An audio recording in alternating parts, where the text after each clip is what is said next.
मुझे कोई ये बता दे कि लेबनान में सीज फायर कब हुआ, कहाँ हुआ, और ईरान गलत कैसे है। ईरान अगर डील पर नहीं आ रहा है, ईरान अगर बातचीत नहीं कर रहा है, धमकी दे रहा है, जंग की तैयारी कर रहा है, गलत कैसे है। ईरान की पहली शर्त थी लेबनान में सीज फायर हो, लेकिन इजराइल सीज फायर फॉलो नहीं कर रहा है, हमला कर रहा है, बमबारी कर रहा है, लोगों के घरों को उड़ा रहा है।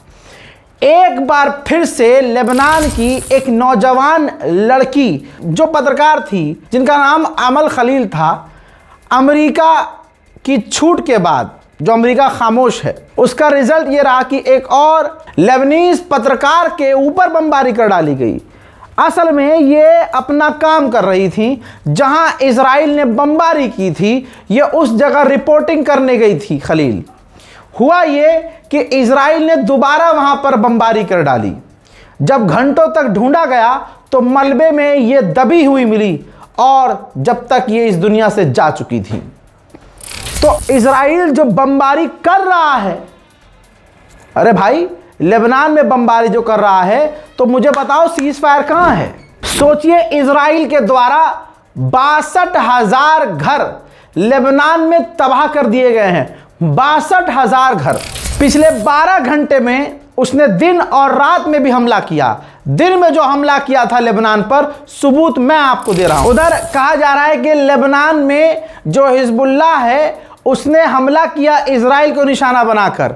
इंटरनेशनल फौज जो वहां तैनात है, उसके अंतर्गत एक और फ्रांसीसी फौजी जो था, वो लपेटे में आ गया और उसकी भी मौत हो गई। वहीं मेरे दोस्तों, फ्रांस के राष्ट्रपति इमैनुअल मैक्रोन ने इजराइल से मांग की है कि लेबनान से बाहर निकल जाओ, लेबनान की ज़मीन से इजराइल की फ़ौज पीछे हटे। बातचीत में अमेरिका इजराइल ने लेबनान की बातचीत में हमें शामिल नहीं किया। हम बातचीत की टेबल पर नहीं हैं, लेकिन हम कह देना चाहते हैं, हमें बातचीत की टेबल की ज़रूरत नहीं है, क्योंकि हम लेबनान के साथ हैं। Pour le reste, les formats de discussion, être autour d'une table, pas autour d'une table et autres, me paraissent des questions plutôt secondaires. À chaque fois que nous agissons pour notre part, nous essayons d'avoir tout le monde autour de la table, comme on l'a fait vendredi dernier en réunissant 49 États pour la réouverture d'Ormuz.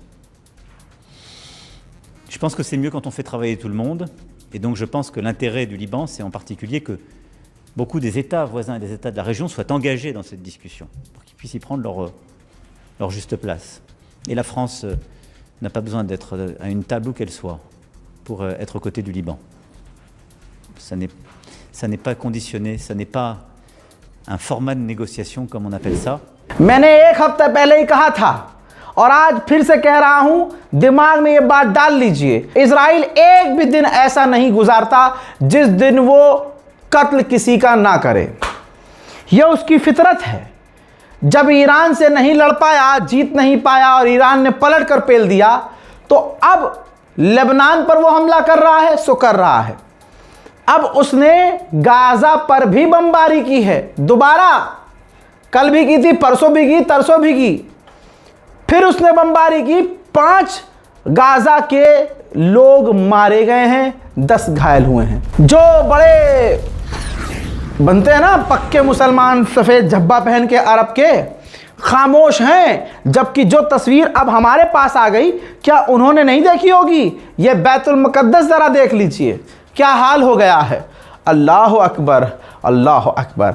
Betul मुक़द्दस में मुसलमान नहीं जा पा रहा, लेकिन मस्जिद अल अक्सा में यहूदी जा रहे हैं, नाच रहे हैं, गा रहे हैं। उनके मज़हब के जो चीज़ें हो रही हैं वो वहाँ कर रहे हैं।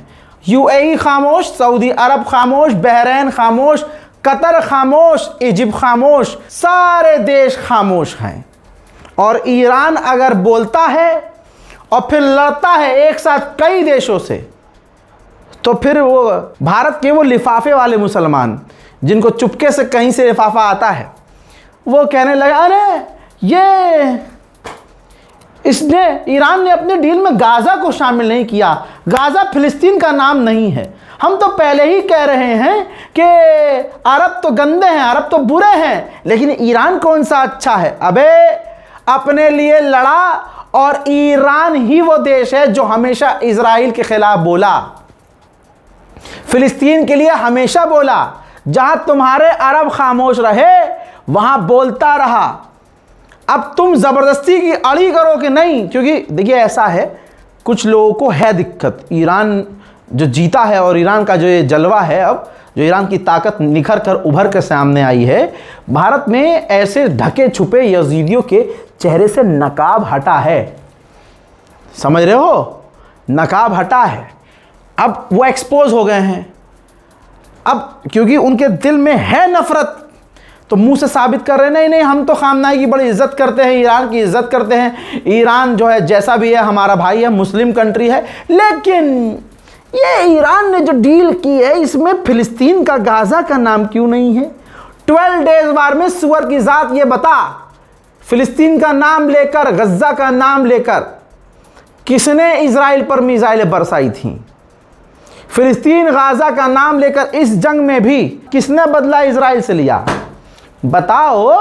इंटरनेशनल प्लेटफॉर्म पर कोई दुनिया का ऐसा मुस्लिम देश नहीं है जो खड़ा होकर इजराइल के खिलाफ बोले, लेकिन वो ईरान है जो हमेशा बोलता है। लेकिन वही वाली बात आ गई ना कि सब में अच्छा, सब में बेहतर अगर ईरान है तो इनको उंगली करनी, नहीं नहीं नहीं ऐसे कैसे, नहीं नहीं, जब तक ईरान भाई साहब मेरे मन की और मेरे मतलब की बात नहीं करेगा मैं नहीं मानूंगा कि ईरान अच्छा है। तो तकलीफ़ है भैया, बैकग्राउंड ख़राब है, नस्ल गंदी है, समझ रहे हो, खून बोल रहा है। उसको बेचारे को लगता था कि मैं मुसलमान हूँ, मैं पक्का मुसलमान हूँ, मैं अच्छा मुसलमान हूँ, लेकिन अब उसका खून जो उसको बेचारे को खुद नहीं पता था फड़फड़ा रहा है। ईरान की ताकत देखकर, ईरान की जीत देखकर, ईरान का नाम देखकर फड़फड़ा रहा है कि अरे ये क्या हो रहा है मुझे, अरे मुझे कुछ ना कुछ तो बोलना पड़ेगा। ओहो मेरा बाप, मेरा दादा, मेरा परदादा यजीद तो नहीं, अरे यजीद, हाँ ये वाला सीन हो रहा है। दोस्तों कल एक घटना और हुई है। इजराइल का एक कॉन्वॉय गुजर रहा था, काफिला गुजर रहा था, जिसमें बेंजीवीर था। और बेंजीवीर तो खुले में कहता है कि फ़िलिस्तीनियों को कत्ल कर दो। उसका काफिला गुजर रहा था, फ़िलिस्तीन का एक 12 साल का बच्चा था जो सड़क के किनारे था। काफिले ने, इजराइल के मिनिस्टर के काफिले ने उसे कुचल दिया और बच्चा शहीद हो गया। सैटेलाइट इमेज से गाज़ा दिखा देता हूं, देख लीजिए ये गाज़ा का हाल किया है। और रिकॉर्ड निकाल लेना कि ईरान गाज़ा के लिए कितना बोला है और यूएई, सऊदी अरब गाज़ा के लिए कितना बोले हैं। सिर्फ बोलने की बात नहीं है, अगर एक्शन की भी बात आए तो तुम अपने बाप को खड़ा कर देना कि भैया कितने तुम्हारे बाप ने इजराइल के खिलाफ आवाज़ उठाई है और हम ईरान को खड़ा कर देंगे, वो बता देगा। तुम अपने बच्चों को ले आओ कि उन्होंने फ़िलिस्तीन गाज़ा के लिए कितनी आवाज़ उठाई, हम अपने बच्चों को ले आएंगे कि भैया फ़िलिस्तीन गाज़ा के लिए ईरान की मस्जिदों में, बारगाहों में कितनी दुआएं करवाई गई हैं। यहां तो भाई साहब इतने डरपोक जो आज ईरान पर सवाल कर रहे हैं, उनका खुद का मौलवी इतना डरपोक के मस्जिद में फ़िलिस्तीन के लिए दुआ नहीं करवाते थे कि कहीं उत्तर प्रदेश पुलिस को भनक लग गई, गिरफ्तार हो जाएंगे। समझे? तो तुम औकात में रहो। सीसीटीवी फुटेज देखिए, वेस्ट बैंक की है। वेस्ट बैंक में इजराइल के सेटलर्स फ़िलिस्तीनियों के मकानों में दिन दहाड़े आग लगा रहे हैं। उधर हिजबुल्लाह ने किया है क्लेम कि हमने इजराइल के 5 ड्रोन को मार गिराया है। आइए अब ईरान की भी झलक देख लीजिए। पूरी रात गुजर गई है, 54वां दिन है। 54वां दिन, एक भी रात अमेरिका इजराइल की बमबारी जब हो रही थी तब भी ईरान के लोग सड़कों पर थे। आज भी अपनी सरकार के समर्थन में हैं, लड़ने को इजराइल अमेरिका से तैयार हैं। माहौल अमेरिका और इजराइल ने यह बनाया है कि भैया अब लड़ाई नहीं हो रही है। मानना यह भी है एक्सपर्ट का कि इजराइल अमेरिका की औकात नहीं कि अब दोबारा ईरान से मैदान जंग में उतरे, लेकिन डर तो बना हुआ है कि ये धोखे से कुछ भी कर सकते हैं। लेकिन ईरानी आवाम सड़कों पर है और ये बता रही है कि अरे दुश्मन सुन ले, हम तेरे किसी भी हमले से डरने वाले नहीं हैं। उधर अचानक से ईरान के अंदर एक्टिविटी हुई है, एयर एक्टिविटी। तनाव बढ़ गया, घबराहट हो गई कि भाई ये क्या हो रहा है। तो ईरान ने खुद सफाई दी कि ये हमारी एयर ड्रिल है। रात के अंधेरे में ईरान की एयरफोर्स ड्रिल कर रही है। रशिया में जो ईरान की एम्बेसी है भाई, वो भी खेल रही है। ये देखिए लिखा है कि जेडी वेंस पाकिस्तान आ रहे हैं डील के लिए। ये देखिए और मोरी मैया, ऐसे कौन रोस्ट करता है भाई। देखिए फीफा वर्ल्ड कप में वही देश जा पाते हैं, वही टीम जा पाती है जो कंपटीशन, जो उससे नीचे का कंपटीशन है वो क्लियर करती है, एंट्रेंस समझ लीजिए क्लियर करती है। ईरान की फुटबॉल टीम ने वो क्लियर किया हुआ है, इटली ने किया नहीं है, इटली फेल हो गया है। और फीफा को होस्ट कर रहा है अमेरिका, तो अमेरिका फीफा पर दबाव बना रहा है कि आप ईरान की टीम को निकालो और इटली की टीम को ले लो, और इटली की टीम फेल हो चुकी है लेकिन ले लो। यह है अमेरिका का न्याय। वहीं डोनाल्ड ट्रंप ने अभी जो बयान दिया उसमें उसने हमारी रिपोर्ट को सही साबित कर दिया। ये रही रिपोर्ट। डोनाल्ड ट्रंप ने फॉक्स न्यूज़ पर ऑडियो में बताया है, फॉक्स न्यूज़ पर यही वाली बाइट चलिए जो आपकी स्क्रीन पर है। उसने बताया कि अमेरिका में कह रहे हैं लोग कि मैंने सीज फायर इसलिए कर लिया, जंग ख़त्म इसलिए कर ली क्योंकि चुनाव आ रहे हैं, लेकिन मैं बता दूं ऐसा नहीं है। ईरान को हमने, अब देखिए यहाँ से रज़ाग्राफी वाली बात सही साबित हो रही है। इसने कहा कि ईरान को हमने कोई डेडलाइन, कोई टाइमलाइन नहीं दिया है। वो आए, हमसे प्रपोजल लेके आए, अच्छा ऑफर लेके आए, तब आगे बात होगी। आई बात तो यही बात तो मैंने कल कही थी कि ये ईरान की सबसे बड़ी जीत है, जो अभी तक सिर्फ डेडलाइन डेडलाइन डेडलाइन दे रहा था, ईरान को धमकी दे रहा था। अब खुद कह रहा है फॉक्स न्यूज़ पर कि भैया हमने कोई डेडलाइन, मैंने कोई डेडलाइन ईरान को नहीं दी है। 5वीं बार जो अमेरिका का संसद है वो फेल हो गया। 5वीं बार बिल लाया गया था, वीडियो आपके सामने है। 5वीं बार कानून लाया गया था, बिल लाया गया था कि ट्रंप की पावर को कम कर दिया जाए क्योंकि ट्रंप बेवकूफ़ी कर रहा है, लेकिन 5वीं बार भी ये विधेयक पास नहीं हुआ। उधर 3 और ईरान के टैंकरों को अमेरिका ने एशिया में रोका है। जी हाँ, आगे की जानकारी नहीं है कि सीज कर लिया है, हमला किया है, नहीं, लेकिन यह भी है कि 50 टैंकरों में से 5 टैंकरों को लगभग रोक पाया है अमेरिका। बाकी सारे बेझिझक, बिना डरे बिना रुके अमेरिका की बात इग्नोर किए आ और जा रहे हैं। मेरे दोस्तों, बात अमेरिका ये चाह रहा था करना कि ईरान की रिजीम चेंज कर दी जाए, लेकिन यहाँ आप देखिए चाहे वजह कुछ भी हो, अमेरिका की रिजीम चेंज हो गई है। अमेरिका की नेवी फोर्स के, अमेरिका की नौसेना का जो चीफ है उसको निकाल दिया गया है। ये अमेरिका का नौसेना का चीफ था, इसको अब निकाल दिया गया है। तो भाई साहब रिजीम तो अमेरिका में ही चेंज हो गई ना। मेरे दोस्तों, ये रहा सबूत, एक बार फिर से इस बात का सबूत है कि अमेरिका धोखे से हमला करेगा। ये देख लीजिए, बहुत सारे टैंकर जो फाइटर जेट को उड़ते उड़ते रिफ्यूल करते हैं, भारी मात्रा में एक बार फिर से मिडिल ईस्ट के इलाकों में पहुंचे हैं। वहीं ईरान ने भी वीडियो जारी किया है तब का, जब उसने अपनी छोटी छोटी बोट से लाइबेरिया के टैंकर को सीज किया था। ये देखिए, जो छोटी वाली बोट है, बहुत छोटी बोट होती है ये, इसमें ईरान की नौसेना गई और लाइबेरिया का जो टैंकर गुजर रहा था उसको रोका, इंटरसेप्ट किया। जी हाँ, ये ईरान ने अपनी ताकत दिखाने की कोशिश की है और ईरान ने अपने आप को साबित किया। जैसे अमेरिका कर रहा है, ये ईरान काफ़ी पहले से कर रहा है। हाई क्वालिटी, हाई रेजोल्यूशन में वीडियो अब ईरान ने जारी किया है। किस तरह से स्ट्रेट ऑफ हॉर्मूज में ईरान का आप देख रहे हैं रौला है। ईरान की नेवी सिर्फ टैंकरों को रोकती नहीं है, टैंकरों को रोक कर उसका पीछा करके उस टैंकर में जा भी रही है। आप देखिए, घुस भी रही है, चढ़ भी रही है, और अंदर जाकर पूरा सीज कर लिया गया, जांच की गई, जांच पड़ताल की गई और इसकी पूरी वीडियोग्राफी की गई है भाई। और वीडियोग्राफी भी पूरे प्रोफेशनल तरीके से की गई है, जैसे अमेरिका करके दुनिया को डराता है। इजराइल ने इजरायली 2 F-15 के टेक्नीशियन, F-15 फाइटर जेट के 2 टेक्नीशियन को गिरफ्तार किया है। इल्ज़ाम उन पर यह है कि उन्होंने फाइटर जेट की जानकारियां और सेंसिटिव जानकारियां ईरान को दी थीं। मेरे दोस्तों, भारत ने बड़ी सफाई दी है। अब इसमें सच है झूठ है यह आपके ऊपर है, माने या मत माने, क्योंकि भारत ने कहा है तो मुझे बताना पड़ेगा। भारतीय गवर्नमेंट ने क्लियर किया है कि स्ट्रेट ऑफ हॉर्मूज से गुजरने के लिए हमें और हमारे टैंकर को ईरान को पैसे देने नहीं पड़ रहे हैं। वो बात अलग है कि ईरान ने भारतीय टैंकर को सीज किया, भारतीय टैंकरों पर भी गोलीबारी की और ये तब हुआ जब सो कॉल्ड मेजर गौरव आर्या ने इजराइल को अपना सगा भाई बताया नेशनल टेलीविजन पर और लेबनान और गज्जा पर बमबारी करने के लिए इजराइल को हिदायत दी। मेरे दोस्तों, अमेरिका का सबसे बड़ा अखबार जो माना जाता है उसमें वॉशिंगटन पोस्ट भी है, जिसने छापा है कि डोनाल्ड ट्रंप की जो सबसे बड़ी ताकत थी इकोनॉमी, वही अब उसकी सबसे बड़ी कमजोरी हो गई है, क्योंकि ईरान ने अमेरिका की इकोनॉमी को हिला दिया है। इजराइल का मानना यह है कि अभी भी अमेरिका और ईरान में काफ़ी गैप है, दोनों एक दूसरे की किसी बात से राज़ी नहीं हैं।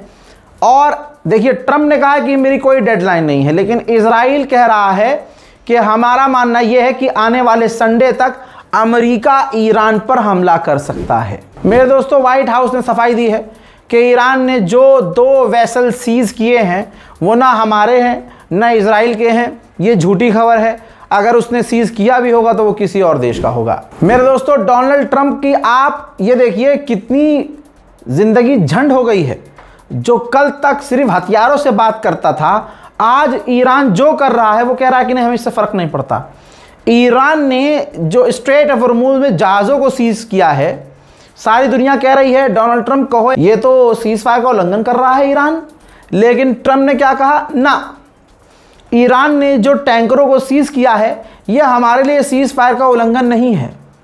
बेचारे को करना पड़ रहा है क्योंकि वो अपने लोगों को सैलरी नहीं दे पा रहा है। रशियन ऑफिशियल ने कहा है कि रशिया और चाइना कभी ये नहीं चाहेंगे, कभी अलाउ नहीं करेंगे कि स्ट्रेट ऑफ हॉर्मुज़ को अमेरिका कंट्रोल करे। मेरे दोस्तों, जो बात रजा कह रहा था आपसे, सुन लीजिए। अब ईरान के ऑफिशियल ने मीडिया में आकर अब कहा है, अपनी मीडिया में, ये है IRGC के ऑफिशियल। इन्होंने कहा है कि हमने अमेरिका से सीज फायर की मांग की ही नहीं थी और ना हमें सीज फायर चाहिए था, बल्कि हमारे लोग तो हमसे कंप्लेन कर रहे हैं कि आपने सीज फायर किया ही क्यों। अब देखिए, इजराइल का सबसे बड़ा अखबार है जेरूशलम पोस्ट, तो दुश्मन के अखबारों को खंगालना पड़ेगा ना, तो समझ तो आपको तभी आएगी ना कि दुश्मन क्या कह रहा है। दुश्मन अपने साथी के बारे में छाप रहा है और यह खबर मैं आपको कल, परसों और तरसों पिछले 3 दिन में लगातार दे चुका हूं, जिसमें जेरूशलम पोस्ट ने, इजराइल के अखबार ने अब कंफर्म किया है कि अमेरिका को हथियारों की, मिसाइल्स की और इंटरसेप्टर की कमी हो रही है। यही तो वजह है दोस्तों कि अमेरिका हमला नहीं कर रहा है, वो वक्त बढ़ा रहा है, हथियार इकट्ठा कर रहा होगा। हथियार अब वो समझ चुका है कि ईरान की ताकत क्या है, तो वो उस हिसाब से हथियार इकट्ठा कर रहा होगा और जब भी हमला करेगा धोखे से हमला करेगा। अब सुनिए, अब वो बात जो रजा भाई आपसे शुरू से कह रहे थे, जब ईरान पीट रहा था अरबों को और चीख चीख के मैं अरब को भी कह रहा था कि भाई देख लो, जिस पर तुमने भरोसा किया उसने तुम्हें बचाया नहीं, बल्कि वो भी पिटा, तुम भी पिटे। तुम पहले पिटे, वो बाद में पिटा। अब देखिए, आ गई ये बात। रूस का अखबार है स्पुतनिक, खतरनाक रिपोर्ट है।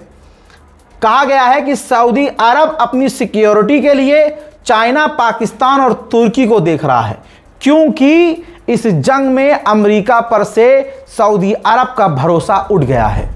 एक और अपडेट आया है, पाकिस्तान के बॉर्डर की तरफ से ईरान में घुसपैठ हो रही थी, ईरान ने सीधा गोली मारकर मार डाला है, कत्ल कर दिया है आतंकवादियों को जो पाकिस्तान से ईरान में घुस रहे थे। एक चीज़ क्लियर हो गई इस खबर से कि ईरान की बहुत पैनी और बारीक नज़र है अपने बॉर्डर पर इस वक्त। वहीं मेरे दोस्तों, कल शाम इंडिया का एक टैंकर जिसका नाम देश गरिमा है, भारत का झंडा लगा हुआ है, हमारे ऑफिशियल्स वहाँ मौजूद थे, हॉर्मुज़ से कामयाबी से सेफली निकले हैं।